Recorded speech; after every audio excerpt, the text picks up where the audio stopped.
Baik, bismillahirrahmanirrahim. Assalamualaikum warahmatullahi wabarakatuh. Apa kabar teman-teman semuanya? Mudah-mudahan dalam keadaan sehat ya dan masih tetap semangat dalam proses pembelajaran meskipun masih di bulan suci Ramadan ini. Teman-teman semuanya, hari ini kembali lagi kita bertemu di mata kuliah sistem terdistribusi atau sistem tersebar ya, dimana kita pada kesempatan kali ini kita akan membahas salah satu materi yang cukup menarik, yaitu tentang RPC atau Remote Procedure Call ya. Nah, apa itu RPC? Mari kita simak baik-baik video berikut ini. Oke. Tujuan pembelajaran di mata kuliah kita kali ini yaitu nanti diharapkan mahasiswa mampu menjelaskan pengertian dari RPC atau Remote Procedure Call. Ya, kemudian mahasiswa mampu mengimplementasikan cara kerja RPC yang nanti akan diberikan salah satu bentuk praktikum dengan bahasa pemrograman Python. Ya.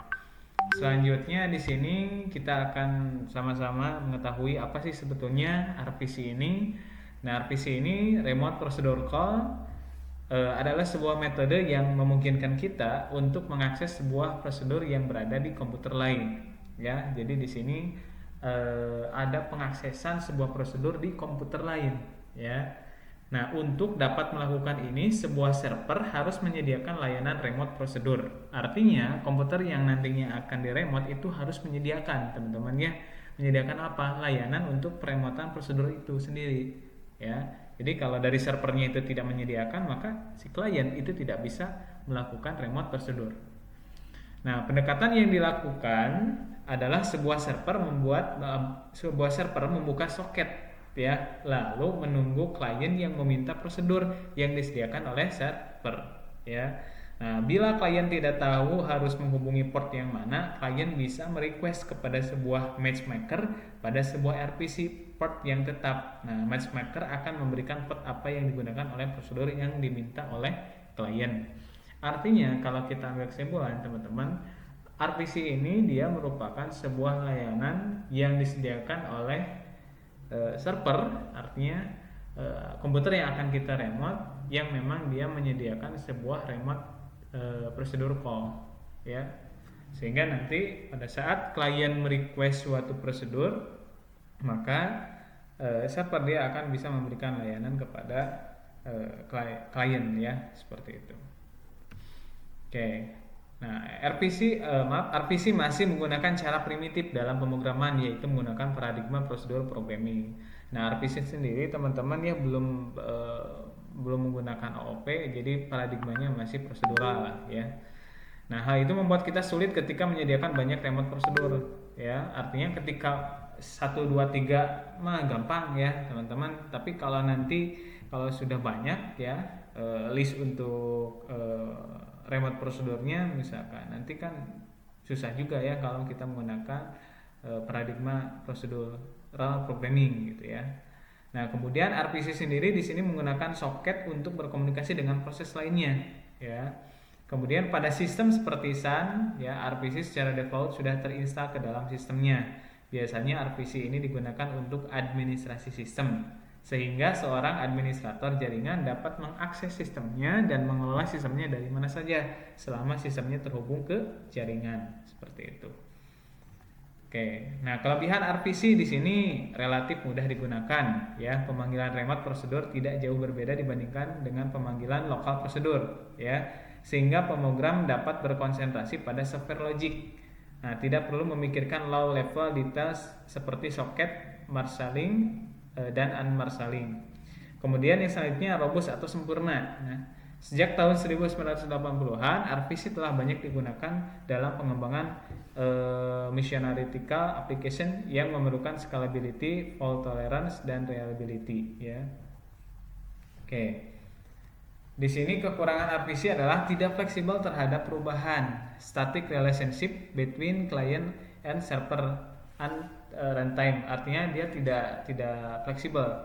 Pada saat misalkan ada perintah atau ada prosedur yang berubah, maka server harus di restart, teman-teman ya. Artinya jadi tidak real time ya, seperti itu. Nah, berdasarkan prosedural atau structured programming yang sudah ketinggalan zaman dibandingkan OOP tadi ya, belum menggunakan OOP, jadi masih prosedural ya. Jadi terlihat ketinggalan zaman ya dibandingkan dengan kita pada saat sekarang menggunakan konsep OOP atau Object Oriented Programming. Oke, nah prinsip dalam RPC dalam client server contohnya seperti ini. Nah, kita ibaratkan di sini ada dua klien dan server ya, di mana yang pertama klien di sini misalkan klien mengirimkan pesan berisi parameter dan prosedur yang akan dipanggil. Contoh misalkan kita menggunakan function yang ada parameternya atau prosedur ya. Nah, kemudian proses dan parameter dikirim. Nah, nanti server membaca parameter dan menjalankan prosedur yang dipanggil. Nah, jadi berarti server dia sudah menyediakan remote prosedur ya, agar bisa diakses oleh klien. Nah, nanti dari server mengirim hasilnya ke klien ya. Nah, di sini nanti outputnya ke klien ya. Klien menunggu respon ya, seperti itu. Kemudian terus-terusan klien mengirim pesan dan seterusnya ya. Artinya syarat utama di sini adalah server dia sebagai pelayan ya harus bisa menyediakan remote prosedur ya. Kalau dia tidak bisa menyediakan remote prosedur ya otomatis semua aktivitas klien yang mengirimkan prosedur beserta parameternya tidak akan direspon dengan hasil seperti itu. Ya, ini contohnya juga ya. Nah, misalkan di sini ada client machine, ada server machine. Ya, di sini ada client proses dan ada server proses ya. Nah, di sini di dalam server proses itu ada pengimplementasian of add. Add misalkan kita ibaratkan sebagai prosedur, di mana prosedur di sini dia memiliki dua parameter. Yang parameter yang pertama adalah i, parameter yang kedua adalah j. Ya, ini nih. Nah, kemudian nanti si prosedur add ini dia akan diposting. Ya, artinya akan diperkenalkan bahwa dia bagian dari remote prosedur yang ada di server ini. Nah, pada saat misalkan nanti si client machine di sini dia memanggil prosedur add ya ke server machine, nah maka di sini server machine akan memproses prosedur yang terdaftar di sini. Kemudian hasilnya akan tampil di sini ya. Jadi ini merupakan bentuk pemanggilan ya. Jadi dari klien dia memanggil prosedur add dan kemudian memberikan nilai pada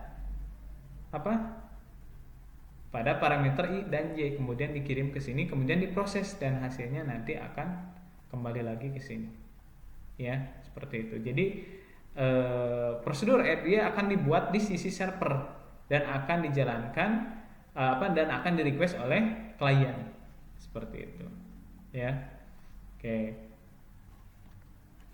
Nah, di sini prosedur klien memanggil klien stub ya. Klien stub membuat pesan dan memanggil OS klien. OS klien mengirim pesan ke OS server. OS server memberikan pesan ke server stub. Server stub mengunpack parameter-parameter untuk memanggil server. Server mengerjakan operasi dan mengembalikan hasilnya ke server stub.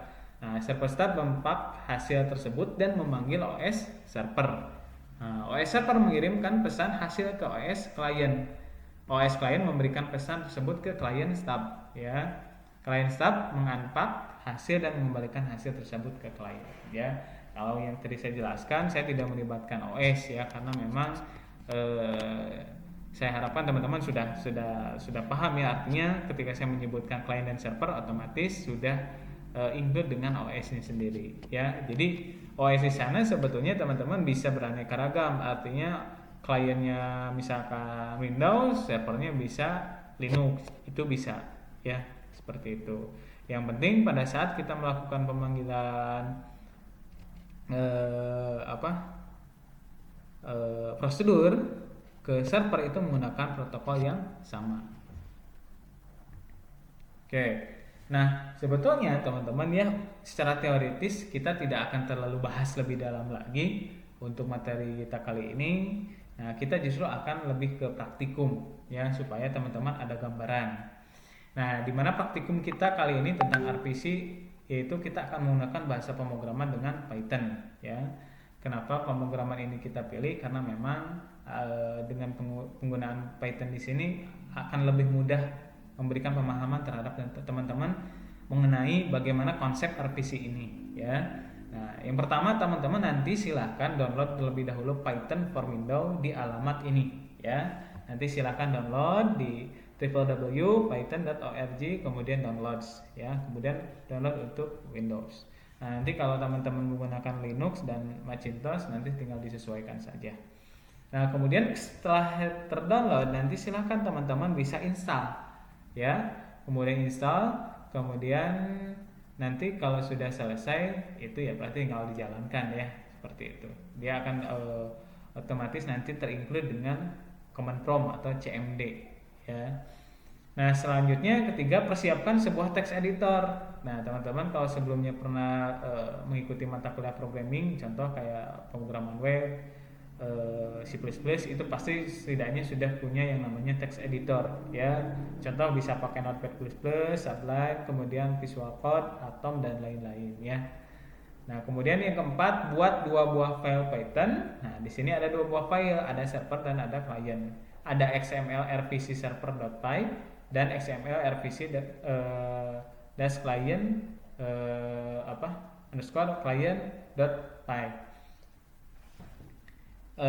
Kemudian simpan di D, teman-teman ya, simpan di D di dalam folder RPC. Nah, nanti teman-teman di drive D itu teman-teman buat folder yang namanya RPC. Jadi kedua file ini teman-teman simpan di folder RPC ya, seperti itu. Oke, next kita akan lanjut di sini. Nah, di sini teman-teman nanti silahkan buat file XML underscore RPC underscore server.py ya, atau .py gitu ya. Buat di text editor masing-masing ya. Jangan lupa extensionnya .py ya, Python. Nah, scriptnya seperti ini teman-teman, silahkan teman-teman ketik sendiri dan ini tidak bisa di copy paste. Nah, yang akan saya bahas di sini adalah pertama, di sini sudah ada komentarnya ya. Yang pertama, teman-teman di script kita sebetulnya akan membuat suatu jalur untuk server ya. Nah, misalkan pembuatan jalur ada RPC2 di sini membuat server, kemudian nah artinya kita akan membuat si file ini menjadi sebuah server ya, di mana server ini adalah nanti masuknya adalah pemanggilannya adalah localhost, portnya adalah 8000. Nah, kemudian di sini setelah kita membuat server ya, di dalam server ini ternyata ada ada pembuatan remote prosedur ya, untuk bisa dipanggil nantinya ya. Yang pertama adalah di sini dev dosen, membuat fungsi nama dosen ya. Pengembalian nilainya adalah ketika ini dipanggil atau dieksekusi, maka nilainya akan ditampilkan yaitu Cepi Rahmat Hidayat Eskom Mkom ya. Kemudian si nama prosedur atau nama fungsi ini dia akan diregister di server ini ya, yaitu dengan nama dosen. Sebetulnya nama fungsi yang dibuat dengan yang diregister itu bisa kita buat beda ya, teman-teman. Misalkan nanti dosen tanda petik 1 misalkan DS misalkan. Jadi yang dipanggilnya adalah DS, itu bisa seperti itu. Kemudian yang kedua, kita membuat fungsi penjumlahan. Nah, fungsi penjumlahan di sini misalkan di sini ada parameternya adalah x, y, berarti ada 2 parameter ya.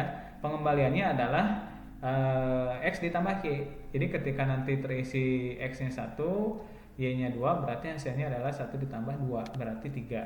Nah, kemudian kita register bahwa fungsi ini atau prosedur ini supaya bisa nanti dipanggil ya di klien, seperti itu. Kemudian selanjutnya membuat fungsi perkalian. Nah, kalau tadi penjumlahan, sekarang perkalian. Struktur sama, cuma beda operator saja ya, seperti itu. Dan jangan lupa ini juga di register juga ya. Ini kayaknya kepotong nih. Nah, ini kayaknya kepotong, sama cuma perkalian ya. Oke. Nah, selanjutnya di sini ini kepanjangan dari sini ya. Lanjutan dari sini 27, 28 harusnya tadi 29, 30, 31 ya. Server forever artinya menjalankan server ini, file ini secara berulang. Artinya server akan mati apabila si jendela command prompt nanti di close. Ya, jadi pada saat teman-teman menjalankan ini, posisi CMD-nya masih tampil ya, maka server akan on, artinya seperti itu. Oke, selanjutnya kita akan membahas di sini XML RPC client.py ya atau .py di sini. Kalau di client sebetulnya cukup simple, artinya kita tinggal hanya pemanggilan saja. Yang pertama di sini kita ini headernya ya, import XML RPC .client ya. Kemudian di sini ada sebuah pendeklarasian server sama dengan, nah kita panggil server proxy-nya ke alamat ini. Karena yang lagi aktif sekarang itu kan tadi localhost dengan port 8000. Nah, kemudian kita akan cetak ya print. Nah, dalam Python itu untuk mencetak kita menggunakan perintah print dalam kurung. Nah, server.dosen artinya kita memanggil prosedur atau function dosen di server ini ya, di server ini. Nah, nanti di sini ada apa? Ada keterangan menampilkan Cepi Rahmat Hidayat ya. Seperti itu. Kemudian di sini selanjutnya memanggil server.penjumlahan ya 1,2, langsung diisi parameternya, berarti nanti akan menampilkan 1 ditambah 2, hasilnya adalah 3. Kemudian yang terakhir adalah print server.perkalian 5,7 ya, berarti menampilkan 5 dikali 7 sama dengan 35. Nah, di sini yang terakhir adalah cetak daftar fungsi yang tersedia. Kalau misalkan nanti teman-teman ingin melihat sebetulnya ada remote prosedur apa saja sih yang bisa kita panggil gitu ya di server tersebut. Nah, teman-teman bisa cetak menggunakan server.system.list method ya, seperti ini. Maka nanti akan tampil prosedur-prosedur remote yang nanti bisa kita panggil dari klien seperti itu. Oke. Nah, ini contoh ya, kita simpan nanti setelah kita buat, misalkan di kita buat misalkan nih contoh saya di Notepad++ ya. Nah, di Notepad++ di sini teman-teman ya, saya sudah simpan ini filenya di ini nih di datad. Kemudian saya di datad buat folder namanya RPC. Nah, di folder RPC ini saya simpan dua file ini. Yang pertama file XML RPC client.py, yang kedua XML RPC ya server.py. Oke. Kemudian selanjutnya adalah kita akan menjalankan perintah ini. Nah, kemudian jalankan dengan cmd. Pada cmd arahkan pada folder tempat menyimpan dua buah file Python yang tadi dibuat. Ya. Nah, kita misalkan praktekkan ya. Kita pakai cmd. Nah, posisi saya sudah terinstall Python dan saya sudah buat file dua tadi XML RPC server.py, kemudian XML RPC client.py. Nah, pertama itu kita harus menjalankan servernya dulu, karena server di sini sebagai pelayan ya, sebagai nanti yang akan melayani request kita. Nah, caranya adalah tadi kita arahkan dulu ke folder tempat menyimpan dua file tadi. Nah, posisi saya di C user HP ya. Kalau ke D kan itu tidak usah pakai CD atau CD, tapi pakai langsung saja D seperti ini. Nah, dia langsung masuk ke drive D. Nah, baru dari drive D kita pakai CD, kemudian masuk ke folder tadi RPC. Nah, seperti ini. Nah, saya sudah masuk ke folder RPC, teman-teman. Selanjutnya kita akan menjalankan yang pertama adalah file servernya dulu.